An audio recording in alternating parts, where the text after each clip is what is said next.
ازيكم يا صحابي؟ عاملين ايه النهارده؟ ان شاء الله هعمل معاكم ايه؟ هنرسم مع بعض قلب جميل جدا جدا بمناسبة عيد الحب. كل سنة وانتم طيبين وماما وبابا طيبين وبخير يا رب. لازم نحب اخواتنا ونحب ماما ونحب بابا ودايما نسمع كلامهم.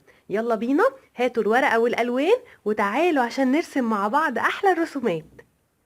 ما تنسوش يا صحابي تشتركوا في القناة وتدوسوا لايك عشان توصل لكم كل رسومات القناة الجديدة وتشوفوها أول بأول.